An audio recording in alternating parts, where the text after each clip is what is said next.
Okay, in this short video, we're going to talk about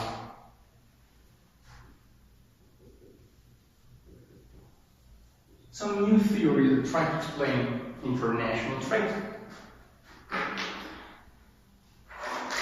And it's not new because we were saying in the 90s or the 21st century appeared. No, it is classified as new theories because appeared after Hexagon and as a way to understand the world that was changing a lot during the whole 20th century.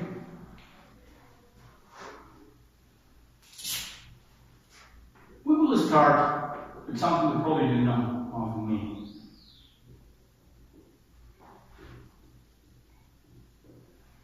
And we have the economies of scale. The economies of scale is basically when you increase production,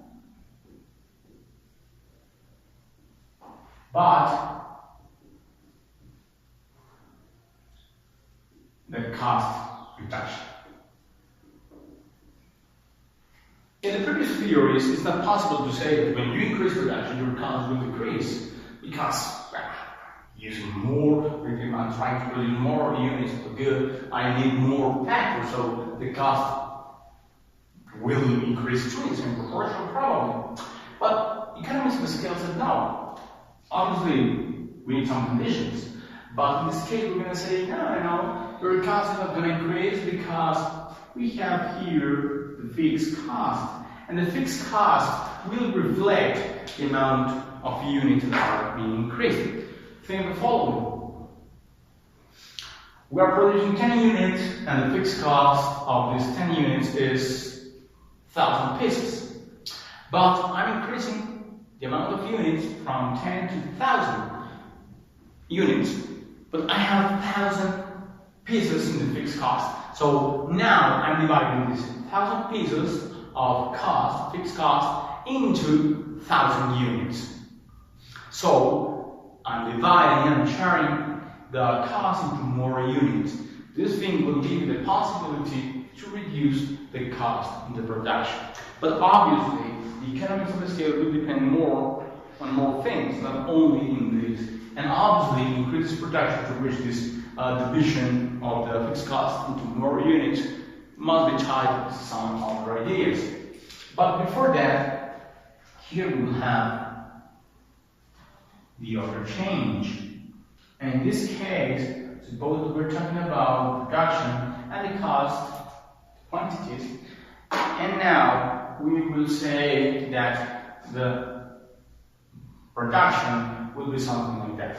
Every time that I increase the quantities I'm producing, the cost of the production will be longer. Something from here to here. This is the normal representation of the economies of scale, and it's okay. Thanks to that, we can say that, as in the previous theorems, or in the previous theories, we used to say the cost, and in Ricardo, we're talking about constant cost. In the previous theorem, we're talking about increasing cost, in this case, diminishing or decreasing cost. And the other change is the returns of a scale. In this case, the returns of a scale will be increasing.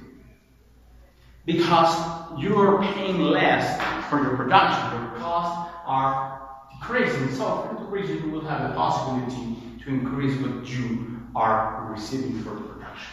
So decreasing costs and increasing returns of scale. But how can we develop these economies of scale?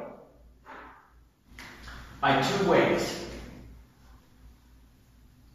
One way, in this case, is the internal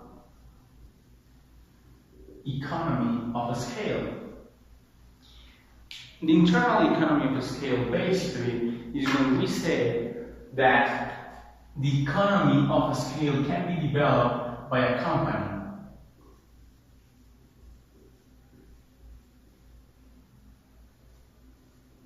Not by the sector of the industry or of the economy.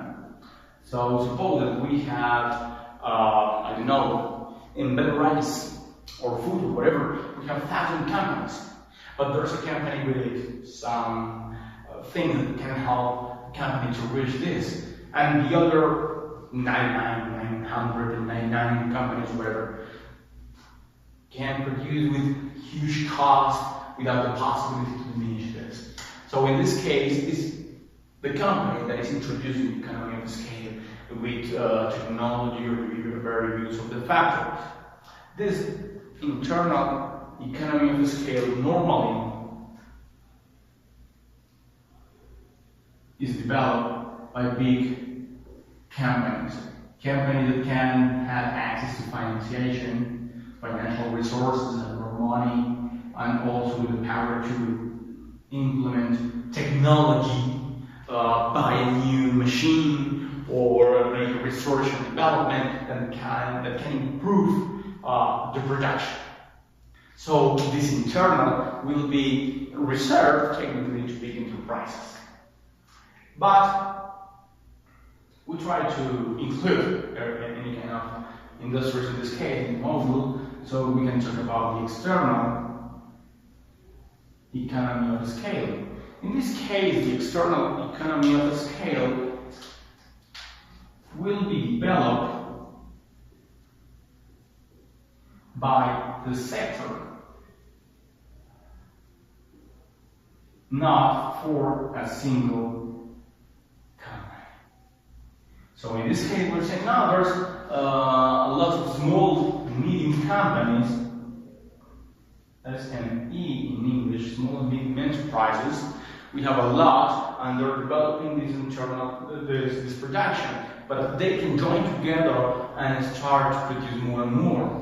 So this thing will lead us to the creation of clusters. Clusters as a way or as a possibility for some company that can be small, medium, probably in some cases big companies, but in this specific case we're going to talk about small, medium companies that join together in order to produce more. But the idea of the cluster is include suppliers of the inputs that I need, the production, whole phases of production, and the distribution. Create the whole channel to reduce cost, because probably you can have a good input here, probably a good production. This is not the whole thing with the economy of scale. Obviously, we can say some effects of the economies of scale can be presented on the economy. So that's going to be a part of this model. The economy of scale can lead us to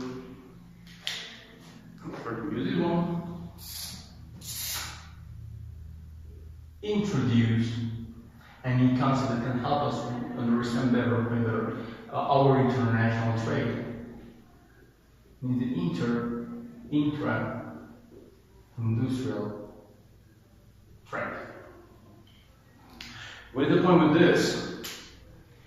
Probably can be considered as a consequence of the economies of scale, but we can say that it's just a way to explain better or understand better international trade nowadays. When we talk about we're talking about basically the Ricardian model. So we're saying when countries exchange one good for another totally different good. Cheese for wine, the noble advantage or the thing that we have said to here. But thanks to something that we were saying, we have the intra-industrial trade, and basically the intra-industrial trade said that it's possible for countries to export and import goods in the same sector. What is the meaning of that? A country can export cheese and import cheese. A country can export coffee and import coffee, such as Colombia. We export coffee, but also we import coffee. We export cars, but also we import cars. And a huge amount of international trade is tied to this pattern where countries produce and export the same goods that probably they're importing. Country that is importing basically the same goods that they're exporting. The explanation for all of this is that basically everything is tied to this new concept.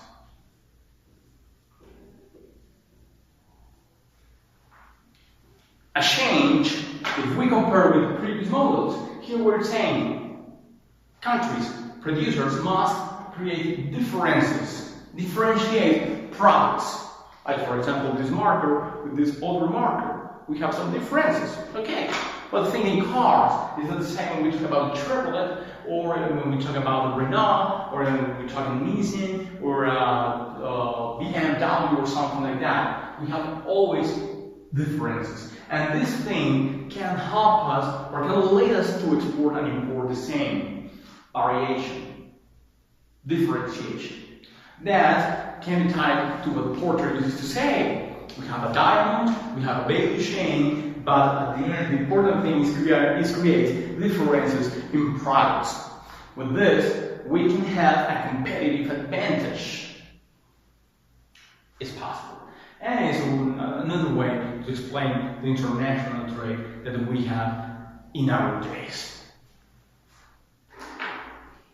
And the other possible effect of the economies of scale is the apparition of the monopolistic competition.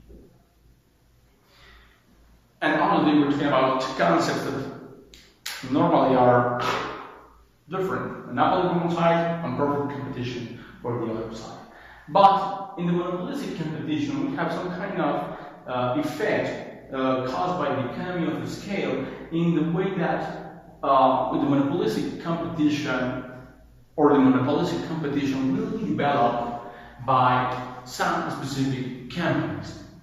Some specific companies that invest a lot in the sector, a huge investment, in some specific sector that obviously require a huge investment, but composed by a few number of companies. Yes, a sector that obviously with perfect competition, we have free entry and exit of suppliers, but these suppliers are in a constant struggle to fix prices. This is a monopolistic competition. It's monopoly, but basically it's more than an oligopoly is possible. But we talk about monopoly because we're saying 1, 2, 3, few companies that are establishing prices. This is a way to understand monopoly. But we said that this is a perfect competition model because these few companies are in a constant struggle to fix or determine prices in a way of which company offers the best prices to the consumers. Think, for example, in the telecommunications sector in Colombia, when we talk about some few companies such as Tigo, Movistar, Claro, UF, Virgin, ETV, Éxito, blah, blah, blah, blah. We have some 8, 9 companies in this case, but the investment in this sector, specific sector of telecommunications, is huge. Probably yes, a lot. We have a few companies? Yes, sure. 9 companies in this sector compared with the 100,000 we can find in the consumption sector. Okay, a few number of companies. With free entry and exit, yes, technically everybody can enter in this sector, but the point is the money. Some, I don't know, 5 years ago probably, we only can talk about 3, Tigo, when we started from sale. Now, with the pass of time, free entry and exit of companies, we can talk about some other 5, 6 companies. Tomorrow, Claro can say Tigo, or UF can say I couldn't. So it's possible, free entry and exit. And they fix prices. They establish prices, and they're in a constant struggle for in order to create or to offer the best prices for the consumers. So this is a concept derived by this economies of scale. The only way to survive in this is offer the best every single day, but not only offer, improve the way that you are using in order to produce or to offer a service in order obviously to be better and basically to win this struggle. So we have these three ideas and new theories as a way to explain how things have changed. In the 50th video, we will explain some other political things in this route to understand how international trade works. Thank you.